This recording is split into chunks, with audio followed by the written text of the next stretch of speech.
이렇게 바쁜 중에 많이 찾아와 주셔가지고 감사드립니다.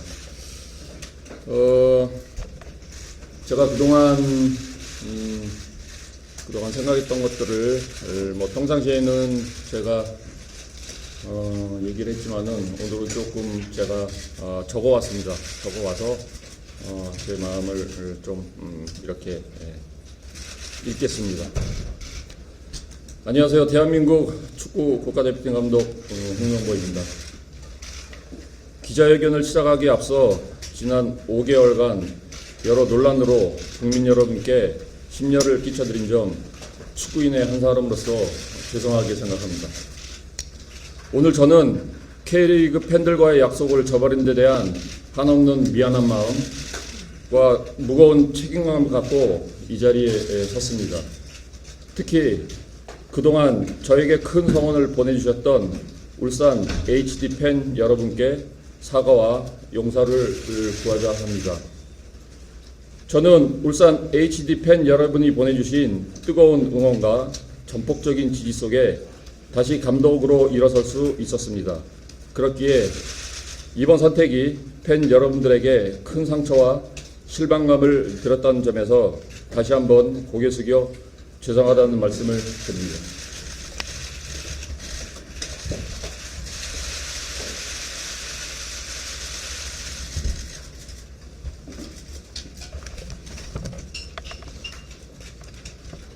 울산 HD 그리고 K리그 팬 여러분께 깊은 용서를 구하며 어떤 질책과 비난이든 받아들이고 겸허히 수용하겠습니다. 실망하신 팬들에게 용서받는 방법은 제가 제 자리에서 대한민국 축구 대표팀 성장과 발전을 이끄는 길뿐이라고 생각합니다. 지금까지 보내주셨던 성원에 대한 부채감을 안고 더 큰 책임감을 갖고 이 자리에 임하겠습니다. 먼저 제가 대표팀 감독에 도전하고자 결심한 이유에 대해서 간략히 말씀드리겠습니다. 지난 7월 5일 이임생 기술 총괄 이사가 저희 집 앞으로 찾아왔고 그와 만난 자리에서 긴 대화를 나눴습니다. 그 자리에서 이임생 기술 총괄 이사는 저에게 대한축구협회가 발표한 한국 축구 기술 철학에 대해 설명하며 제 생각을 물었습니다. 저는 제가 대표팀 감독, 협회 전무를 하면서 평소에 가지고 있던 축구 철학, 대표팀 운영 방안, 한국 축구의 기술 철학과 관련된 각급 대표팀 연계 방향 등 제 생각을 솔직하게 이야기했습니다. 이임생 총괄 이사는 이러한 제 의견을 듣고 대표팀 감독직을 간곡히 요청하였고 저는 밤새 고심한 끝에 제안을 수락하였습니다. 지금 한국 축구는 중요한 전환의 시기에 있습니다. 4년 주기의 월드컵과 아시안컵 성과도 물론 중요하지만 대표팀을 중심으로 한국 축구가 장기적으로 성장하고 발전할 수 있는 체계를 구축해야 하는 시점입니다. 이를 위하여 대한축구협회는 대표팀 경쟁력 강화 전략인 메이드 인 코리아 MIK 프로젝트를 발표하였고 이를 통해 장기적 관점에서 한국 축구 전체의 방향과 체계를 세밀하게 수립하려고 하고 있습니다. 저는 연령별 대표팀 감독을 거쳤고 전무이사도 행정으로 경험한 바 있습니다. 이러한 경험을 통하여 체계적인 유소년 시스템 및 적극적인 유소년 발굴이 A 대표팀과 한국 축구 발전에 얼마나 크게 기여할 수 있는지 배워왔습니다. 이후 현장에 복귀하여 K리그 감독으로 활동하면서 K리그의 중요성도 경험하였습니다. 이러한 소중한 경험을 토대로 앞으로 한국 축구의 뿌리인 K리그와 동반 성장하는 대표팀을 꾸려갈 것입니다. 또한 한국 축구의 소중한 자산이 될 젊은 유망주 발굴에도 적극적으로 나설 것입니다. 대한축구협회가 발전적 방향으로 바꾸고자 하는 한국 축구의 미래를 위해선 A대표팀이 선두에서 중요한 역할을 맡아야 합니다. 그리고 이러한 A대표팀의 발전은 K리그 및 유소년 시스템의 발전과 긍정적인 상호작용을 이루어낼 것입니다. 그 부분을 이해했기 때문에 큰 책임감이 생겼고 개인적인 욕심이 아닌 한국 축구 발전을 위해 제가 할 수 있는 역할을 다해 보자는 결심을 하게 되었습니다. 이러한 점들이 제가 10년 만에 대표팀 감독으로 다시 도전하게 된 가장 중요한 내적 동기였습니다. 존경하는 축구팬과 국민 여러분, 대한민국 축구는 지금 유례없이 훌륭한 선수들로 가득합니다. 그렇기에 대표팀은 성적으로 표현되는 결과와 한국 축구만의 확고한 방향과 체계의 확립이라는 과정, 두 마리 토끼를 모두 잡아야 합니다. 저는 그 성공을 위해 제가 가진 모든 것을 쏟아낼 것입니다. 많은 분들의 지적과 따끔한 비판의 목소리 전부 겸허히 받아들이겠습니다. 겸손한 자세로 더 듣고 또 들으면서 한국 축구가 계속 전진하는데 저에게 주어진 역할을 다하겠습니다. 다음은 대표팀의 운영과 전술적 방향에 대한 제 생각을 말씀드리겠습니다. 대표팀 운영에서는 존중, 대화, 책임과 헌신, 세 가지 정도의 키워드가 중요합니다. 우선 존중입니다. 앞으로 대표팀은 수직적 관계가 아닌 수평적 관계로 팀을 만들어 갈 것입니다. 선수는 스태프는 선수를 존중해야 합니다. 선수끼리도 스태프끼리도 마찬가지입니다. 동시에 각자 위치에서 지켜야 할 선은 명확히 해야 합니다. 그 다음은 대화입니다. 많은 리스크는 오해나 소통 부재에서 발생합니다. 문제가 발생하면 스스럼 없는 대화를 가질 것입니다. 감독인 저 역시 대표팀 내의 핵심적인 정보를 선수들과 대화를 통해 공유할 생각입니다. 마지막으로 책임과 헌신입니다. 대표팀 운영의 많은 부분을 오픈하고 정보를 공유한다는 것은 그에 따르는 책임과 헌신을 다해야 한다는 의미입니다. 선수들이 변화를 요구하고 그것이 좋은 방향이라면 저는 코칭 스태프와 받아들일 것입니다. 그만큼 선수들은 그 권한에 대한 책임을 운동장에서 보여주어야 합니다. 저는 이 세 가지 정신이 제대로 심어질 수 있는 대표팀을 만들어낼 것입니다. 또 제가 축구가 하는 축구 스타일에 대해서 말씀드리겠습니다. 저는 기본적으로 우리가 공을 소유하면서 경기를 주도적으로 컨트롤하는 것이 중요하다고 생각하고 있습니다. 우리 계획과 전략에 맞춰 경기 흐름을 유도할 것입니다. 물론 상대팀이나 여러 변수에 따라 상황에 맞는 변화를 가지고 가야 할 때도 있을 것입니다. 더 큰 무대에서는 우리가 원하는 플레이를 하기 어려운 상대를 만날 수도 있습니다. 하지만 소유의 목적은 분명히 해야 합니다. 전지성과 과감성을 더해서 공격과 수비를 연결해야 합니다. 결국 소유는 상대를 무너뜨리기 위한 데 목적이 있습니다. 수비적인 측면에서는 상대에게 결정적인 기회를 허용하지 않기 위해 지공 상황과 카운터 상황에 대한 확고한 대비를 할 것입니다. 단 수비 시간은 최대한 짧게 가지고 위험 지역에서 최대한 멀리서 공을 탈취할 것입니다. 공격에 더 많은 시간을 쓰려면 수비에서 강한 원칙과 대응이 필요합니다. 공격과 수비 시 각 지역에서 효율적인 공간 분배를 하고 우리가 어떤 약속된 패턴을 쓸지 훈련에서부터 준비하고 상황에 맞춰 유연하게 대처해 나갈 것입니다. 월드컵이나 아시안컵이 아닌 평시의 대표팀은 짧은 소집 기간 탓에 훈련 이틀 차에 24시간이 상당히 중요합니다. 시즌을 치르고 있는 선수들이 FIFA 규정에 근거해 소집을 하면 경기 전까지 사흘의 준비 시간이 있습니다. 하루는 컨디셔닝, 그 다음 20시간의 경기 전력과 디테일을 갖출 시간이 주어지는데 그 24시간을 얼마나 코칭 스태프가 잘 준비하고 선수들과 공유해서 실제 경기에서 발휘하느냐가 관건이라고 봅니다.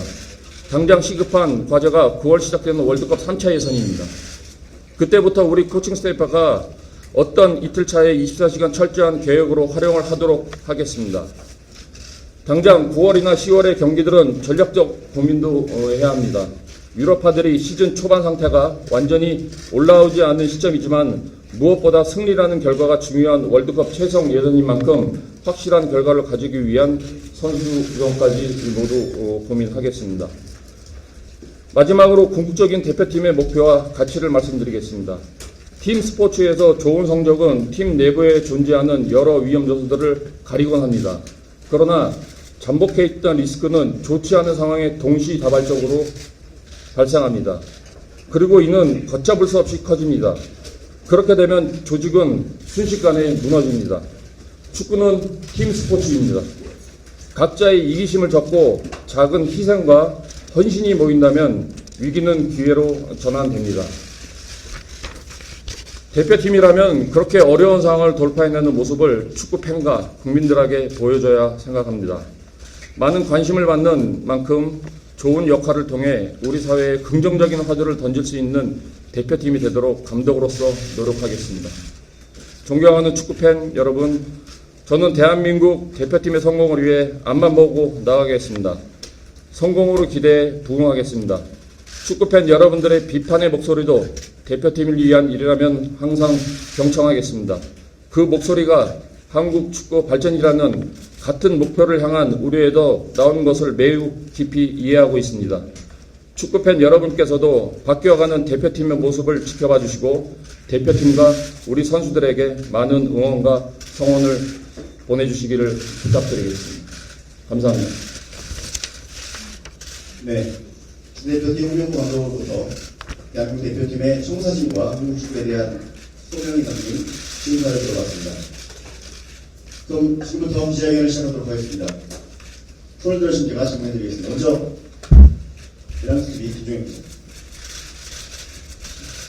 네, 저는 이랑스 TV 김종현입니다. 이 시간에 팀을 어떻게 만드실 건지 또 어떤 경기를 보여줄 건지에 대한 말씀을 해주셨는데 결과적으로 대표팀이 이제 국제를 연습권에서 어느 정도 성적을 목표로 하고 있는 데에서는 말씀을 안 해주셨거든요.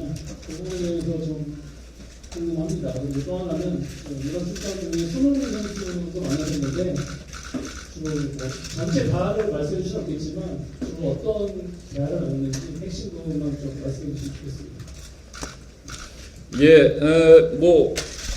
이제 최종 예선을 시작하는 데 있어서 북중미 월드컵의 결과를 얘기하는 하기에는 조금 이런 감이 있다라는 생각이 들지만, 그래도 한국 대표팀이 원정 경기의 가장 좋은 성적이 16강 진출이었는데, 저희는 16강보다 더 나은 성적을 올리기 위해서 앞으로 많은 노력을 하겠습니다. 그리고 또 이번 유럽에 가서 선수들과 미팅을 했는데 모든 선수들과 같은 형태로 이야기를 했습니다. 첫째로는 저는 감독으로서 이 선수들이 생각하는 바람직한 팀 운영 이런 것들에서 얘기를 들었고요. 또 그리고 좀 더 지금 대표팀에 바라는 점에 대해서 얘기를 들었습니다. 그리고 저는 선수들에게 앞으로 내가 감독으로서 팀을 운영을 해야 되겠다는 몇 가지 얘기를 했습니다. 그래서 전체적으로 선수들과 공감하는 부분이 있었고요. 또 그런 부분들이 어떻게 보면 첫 만남이기 때문에 아무래도 처음 만난 것보다는 이제 9월 달에 선수들이 소집이 되면은 좀 더 분위기가 첫 번보다는 좀 나아질 수 있을 거라는 기대를 가지고 있습니다. 네, 다음 가겠습니다. 스포츠 동안 어떻게 보십니까? 예, 스포츠 동안 백현기 기자입니다.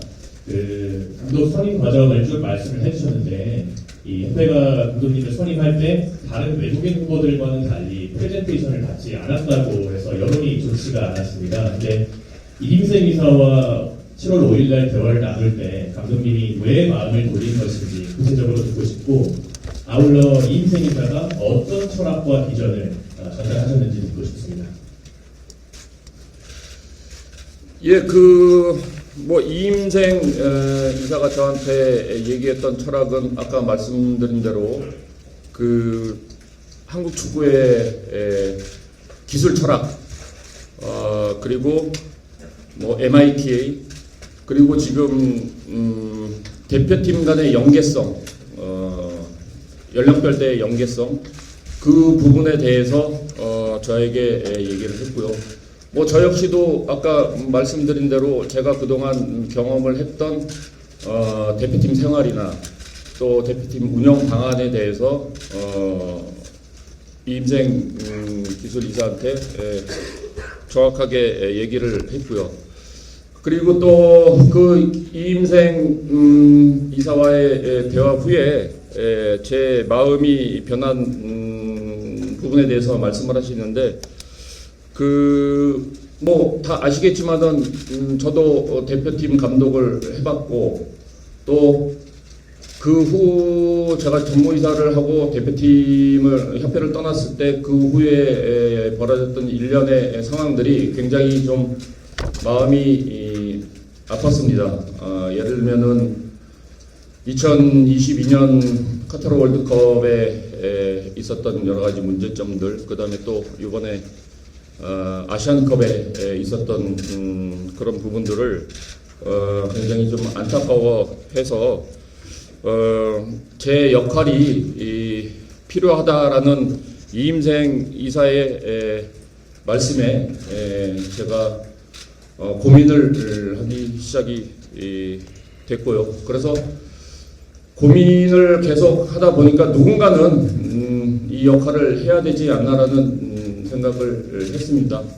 뭐 물론 그게 제가 아니래도 뭐 더 훌륭한 분이 될 수도 있다고 생각했지만은 저는 이게 제 마지막 소임이라고 생각을 해서 결정을 하게 됐습니다.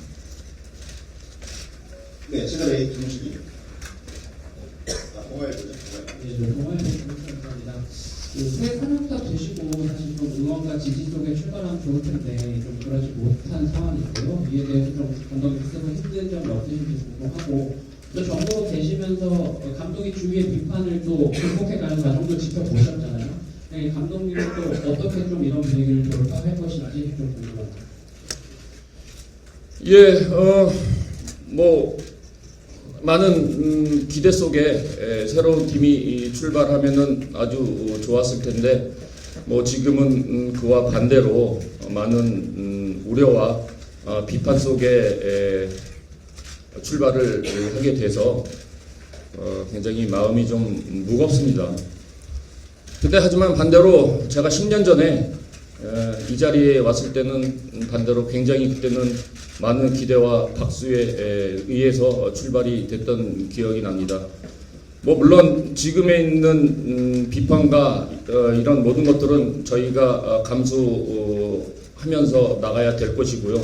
또 이런 마음들을 언제 끝날지 모르겠지만은 항상 겸손하게 겸허히 받아들이면서 앞으로 팀을 이끌어 나가겠습니다. 네, 대하신 분 보시죠.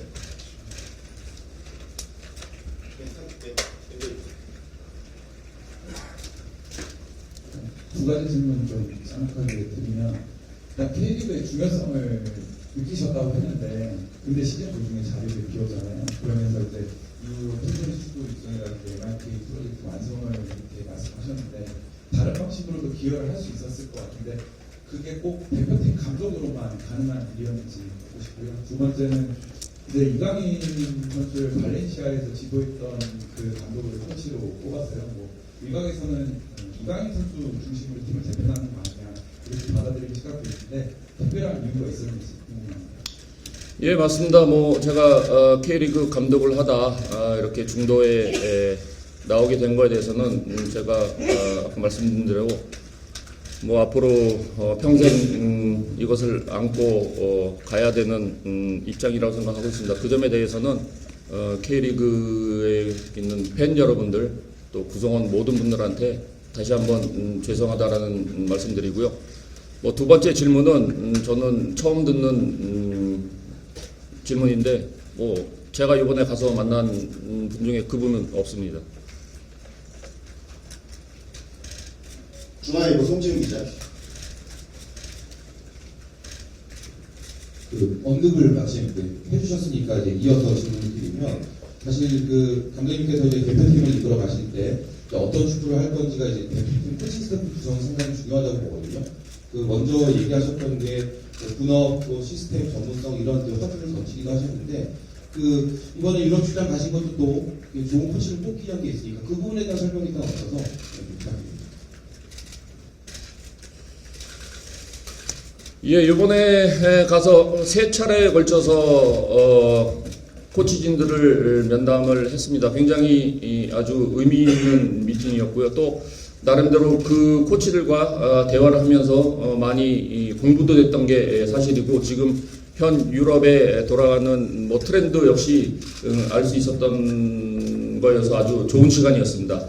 하지만 뭐 여러분 다 아시겠지만은 이게 이제 협상이라는 게 물론 제가 생각하는 첫 번째 지금 그룹은 이제 협상에 지금 돌입해 있고요. 만약에 그분들이 안 된다고 하면 이제 두 번째로 넘어가야 되는 상황이 되는데, 뭐 지금 그 조건에 있어서는 좀 더 저희도 굉장히 이 진정성 있게 지금 전해지고 있고요. 또 그분들도 의지가 좀 있는데 아직까지 그게 구체적인 게 이루어지지 않았기 때문에 지금 당장 말씀드리기는 어렵습니다만, 만약에 그분들이 좋은 계약이 돼서 한국으로 온다고 하면은 아마 우리 팀이나 우리 선수들한테는 굉장히 아주 좋을 거라는 기대는 갖고 있습니다.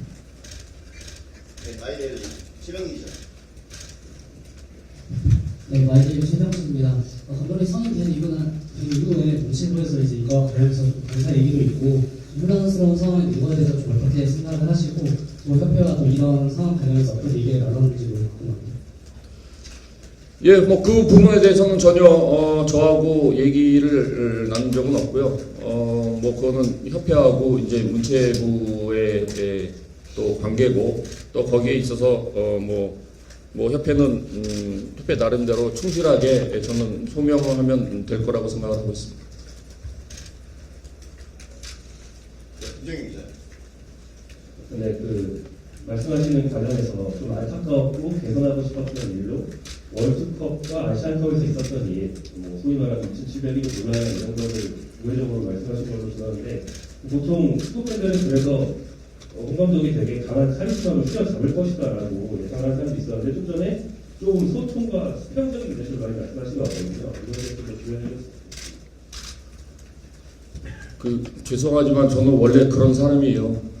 굉장히 좀 이렇게 좀 뭐 딱딱할 것 같은 그런 이미지는 있지만은 저는 굉장히 그런 수평적인 거 좋아하고, 그 다음에 물론 제가 뭐 여러분들이 말하시는 뭐 카리스마 이거는 제가 가지고는 하나의 특징이지 이게 모든 것들이 저를 대변해 주지는 저는 않는다고 생각이 들고요.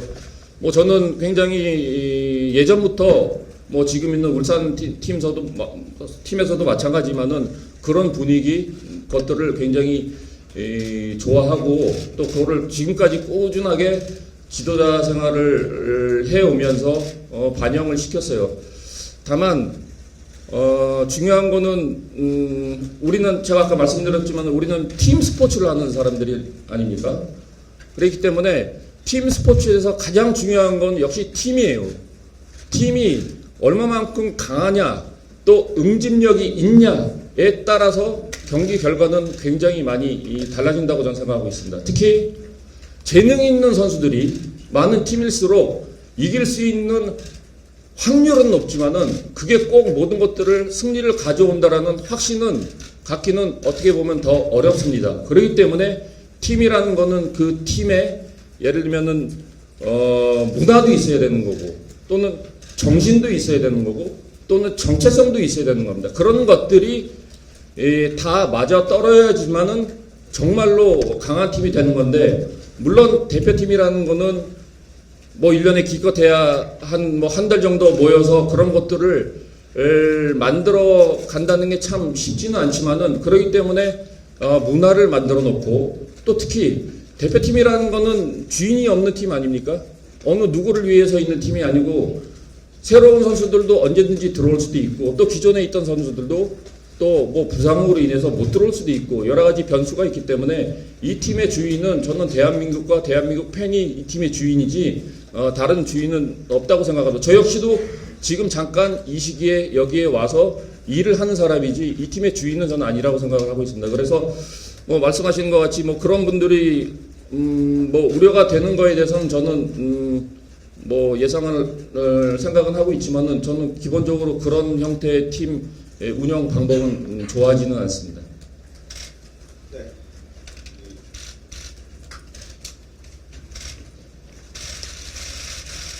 저는 이번에 손흥민 선수도 만나고 오시고 하셨는데 주장단은 이번에 어떻게 구성하시는지 손흥민 선수가 좀 주장을 맡아서 가는지 그것도 예, 저희한테는 그렇게 시간이 많지 않습니다. 앞으로 9월 2일 날 소집해서 3일 훈련하고 중요한 경기에 나서야 되는데 여기에서 팀에 큰 변화를 주기에는 굉장히 위험성이 있기 때문에 저는 손흥민 선수를 앞으로도 팀의 주장으로서 신뢰를 하고 그 선수에게 지금까지 해왔던 역할들을 저는 다시 제시할 거고요. 다만 그 선수가 너무 많은 부담감을 갖게 하지는 않겠습니다. 조금 더 가지고 있는 부담감을 조금씩 더 나눠서 많은 사람들이 나눠 갖고 그 선수가 정말 경기에 더 잘할 수 있게끔 그 생각은 조금 있습니다. 네, 질문 몇 개만 더 받아보고, 네, 지금 많으신데, 먼저 KBS 박주민 기자입니다. 네, 감독님, 유럽에서 후보들을, 코치 후보들을 면담할 때 피지컬 코치, 그리고 정신 코치 이렇게 원해서 후보들을 면담했다고 이야기가 나오는데요. 이렇게 역할이 분간된 코치를 원하게 된 이유가 있을까요? 혹은 10년 전 대회 때문에 그때의 경험이 뼈저리게 느껴져서 이런 역할 분담된 코치를 원하는지 궁금하고, 또 이제 전술 피지컬도 중요하지만 대표팀 선수들과의 소통도 중요해서 감독님뿐만 아니라 코치들도 이 소통하는 역할이 좀 중요한데 국내 코치진은 구성이 됐는지 연명도 원하시고 확정이 됐을까요? 우선 두 번째 질문부터 말씀드리면은 일단은 한국인 코치는 지금 접촉을 했고요. 거의 이제 마무리 단계에 들어가 있습니다. 아직 명확하게 되어 있지는 않지만은 지금 이제 마무리 단계에 들어가 있기 때문에 아마 조금 시간이 흐르면 저희가 발표할 수 있는 시간을 갖게 될 거고요. 그 다음에 이제 외국인 코치의 역할 분담은 뭐 요즘은 뭐 전체적으로 각 프로팀이든 어느 팀이든 역할 분담이 굉장히 중요하고 어떻게 보면 하나의 트렌드죠. 뭐 하다못해 유럽에서는 지금 이 스로잉 코치도 있기 때문에 그만큼의 역할 분담이 굉장히 되어 있죠. 특히 피지컬 코치뿐만이 아니라 이런 요즘은 분석 파트에 있는 코치 역시 굉장히 중요하고 그 다음에 또 전술적으로 같이 나눌 수 있는 공유할 수 있는 코치 역시 굉장히 중요한데 이런 부분들을 전체적으로 제일 중요한 거는 제가 감독으로서 이런 코치들을 어떻게 하모니를 만들어서 이끌어내냐가 더 중요하다고 저는 생각을 하고 있습니다. 그래서 그런 부분에 있어서는 뭐 제가 그동안 경험도 좀 있고 그렇기 때문에 그 선수들을 그 코치들을 제일 활용하는 게 제일 중요한데 물론 10년 전에 때문에 지금 꼭 그렇게 하는 건 아니지만은 그래도 뭐 그때의 어떤 실패 역시 저한테는 아주 좋은 경험이 됐기 때문에 뭐 하여튼 지금은 제가 예전에 좋았던 경험, 특히 좋지 않았던 경험 이런 것들을 얼마만큼 제가 이 시점에 활용을 하느냐가 제일 중요한 것 같아요. 그래서 그런 분들을 제일 정말 하모니를 이끌어낼 수 있는 제 역할을 뭐 지금부터도 좀 더 생각하면서 또 강화시키면서 팀을 이끌어 가야 될 거라고 생각을 하고 있습니다. 이쪽부터 이렇게 좀 가겠습니다. 저 서호정 기자입니다. 방금 전에 감독님도 10년 전은 실패다라고 얘기하셨는데요. 그 당시에 이제 시행착오들을 돌아봤을 때 10년 전에 실패했던 대표팀 감독 홍명보와 지금 다시 시작하는 대표팀 감독 홍명보가 어떤 차이가 있고 또 그때 시행착오 중에 대표적이었던 게 감독님의 어떤 선수 선발이나 그걸 불안한 대표팀 운영의 시야가 좀 좁았다. 그래서 의리 축구라는 지적도 많았었는데 그 부분은 어떤 변화가 앞으로 있을 것인지 뭐 맞는 말씀이십니다. 제가 10년 전에는 실패를 했고요. 또 그러다 보니까 제가 아는 선수들만 뽑아서 쓰는 뭐 인맥 축구니 그런 얘기도 들었었고 뭐 하지만 다 그거는 인정을 합니다. 뭐 이유는 말씀하신 대로 제가 그 당시에 K리그의 어떤 단편적인 선수들만 뽑다 보니까 정말로 팀에서 역할을 해야 되고 이름값은 없지만 그래도 팀을 이끌어가고 정말 팀에 도움이 되고 헌신이 되는 선수들을 잘 몰랐어요.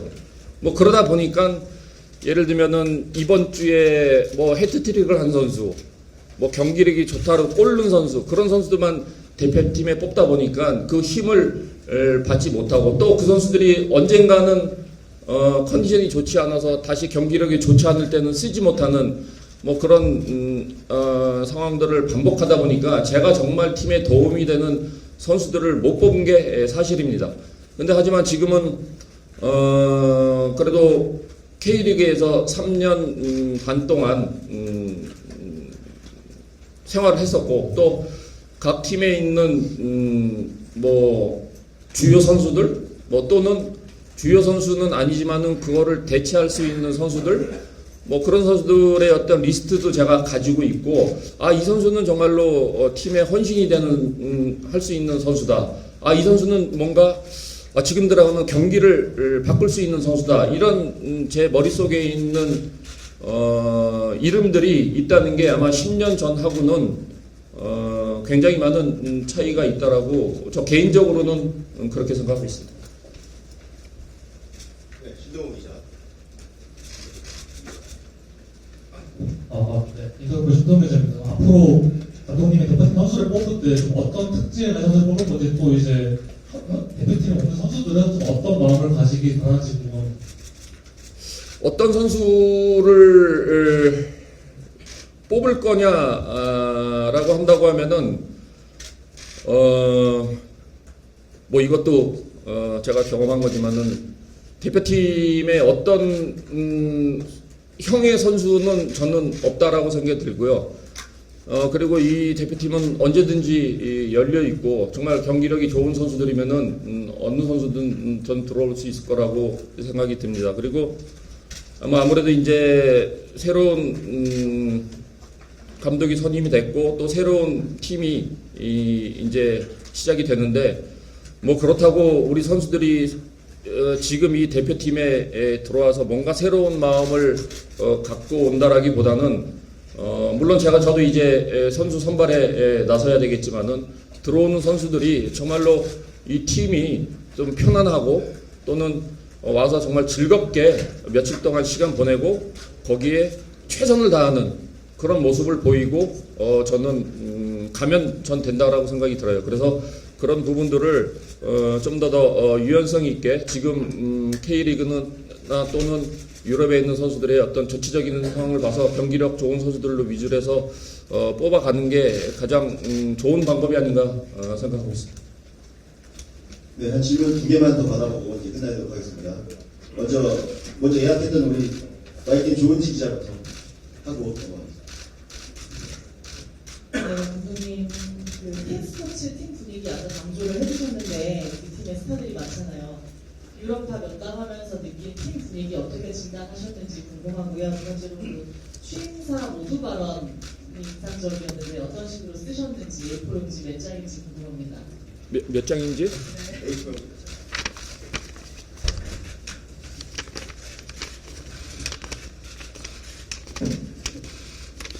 8장입니다. 이번에 유럽의 선수들과 미팅하면서 뭐 물론 처음 이렇게 대면한 선수도 있었고요. 뭐 손흥민 선수도 오래간만에 봤고 가장 조금 기분이 좋지 않았던 게 설령호 선수 만난 거였는데 설령호 선수 만나러 세르비아까지 간다는 게 참 그 선수가 유럽파가 돼가지고 아주 자기가 기분이 좋다라고 저한테 얘기해가지고 아주 저도 좋았습니다. 그래서 분명히 이 선수들이 모든 것들을 저한테 다 얘기하지는 않았지만은 제가 느낄 수 있는 거는 대표팀의 이런 부분들은 좀 감독님이 해주셨으면 좋겠다라는 제가 느낌은 한두 가지는 받았습니다. 그게 정확하게 제 생각이 맞을지 안 맞을지는 모르겠지만은 그 부분은 이제 대표팀에 소집이 되면은 선수들과 좀 대화를 통해서 혹시라도 너희들이 필요한 부분이 이런 부분이라고 동의가 된다고 하면은 전 그 부분을 바로 대표팀에 적용을 시킬 겁니다. 그래서 지금 있는 대표팀에 물론 어떤 것들은 절대 바꾸지 않는 것도 있죠. 팀에 있어서는 뭐 그런 부분들은 제외하고는 제가 느끼는 부분들을 선수들하고 들어오게 되면은 한번 대화를 통해서 얘기해보고 그게 필요하다고 하면은 바로 전 대표팀에 적용을 시키겠습니다. 마지막 2개만 더 받겠습니다. 저기 스포츠원 김영희 기자부터.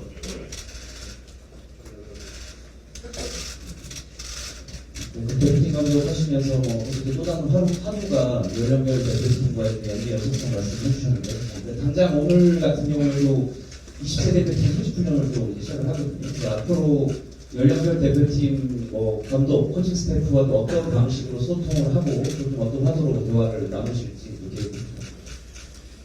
예, 이 부분은 굉장히 중요한 부분입니다.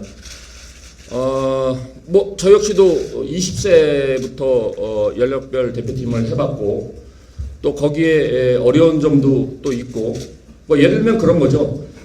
대표팀이 쓰는 전술이 20세에 있는 선수 팀까지 간다고 하면은 20세에 있는 선수가 정말 좋은 경기력과 기량을 나타낸다고 하면은 전술에 적응하는 시간 필요 없이 바로 대표팀에 들어와 가지고 경기를 뛸 수 있는 그게 굉장히 이 연령별 대표팀의 연계성의 가장 장점이죠. 그리고 20세 선수가 23세에 있는 팀을 거칠 건지 아니면 바로 A팀으로 올라와야 될 건지 이거 역시 어떻게 보면은 예전에 있었던 혹사 논란 이런 문제가 될 수도 있거든요. 하지만 이런 문제들이 대표팀에 있는 전임 지도자 또는 A팀 감독이 항상 커뮤니케이션을 하게 된다고 하면 이런 문제는 저는 없어질 거라고 보면은 그 선수 역시 한 단계 성장하는 데 있어 좀 더 빠른 스피드를 가질 거라고 저는 생각이 들어요. 그래서 이 부분은 제가 아까 말씀드렸지만은 제가 대표팀 수락하는 과정에 있어서 굉장히 중요한 역할을 했었던 협회 정책이었고 또 제가 굉장히 관심 있어 하는 부분이었기 때문에 이 부분은 제가 어디든 어느 곳에라든 그 20세 선수라든지 21세 선수들이 있는 곳이면 제가 달려가가지고 그 선수들을 보고 또는 제가 도움을 줄 수 있는 부분들은 도움을 주고 또 그 선수들이 또 A팀에 와가지고 뭔가 경기력을 또 할 수 있는 그런 것까지 전체적으로 체크를 해서 이 기회에 한국 축구의 굉장히 중요한 우리가 그동안 말로만 해외 축구 어디가 부러워하지 부러워하면 했지 지금 실질적으로 현실적으로 이 제도를 만약에 한국 대표팀의 연령별 내에 만약에 적용을 시킨다고 하면 저는 한국 축구에 있어서는 굉장히 큰 이슈가 될 거라고 저는 생각하고 있습니다. 네, 마지막 분만 들어보겠습니다. 감독님 안녕하세요. MK스포츠 김영 기자라고 합니다. 해외파 선수들과 면담을 통해서 관리하는 방법들에 대해서 연구해서 소통한다고 강조하셨는데 혹시 국내파 선수들에 대한 면담이나 이런 부분들에 대해서는 계획이 있으실까요? 국내파 선수들에 대해서는 면담을 하기에는 너무 양이 많은 것 같고요. 물론 제가 할 수 있는 것들은 경기를 지켜보는 일, 그다음에 그 사람의 그 선수의 경기력을 체크하는 일, 물론 저와 개인적으로 아는 선수들은 개인적으로 컨택을 할 수 있지만은 근데 그 선수가 대표팀에 들어온다라는 확신을 갖고 있지는 않지 않습니까? 그렇기 때문에 국내 선수들에 대한 면담은 현실적으로 좀 어렵다고 생각이 들어요. 그리고 또 해외파, 물론 해외파도 지금 제가 이번에 가서 면담을 하지 못한 그 외에 있는 선수들도 많이 있습니다. 하지만 그 선수들은 또 제가 어느 시점에 시간을 내서 다시 가서 그 선수들과도 면담이 필요하겠죠. 자, 우리 그럼 마지막 시간 한번 봐볼까요? 마지막. 네, JP 심은정입니다. 아까 감독직을 수락한 동기로 이인생 이사와의 대화 과정을 설명 주셨는데요.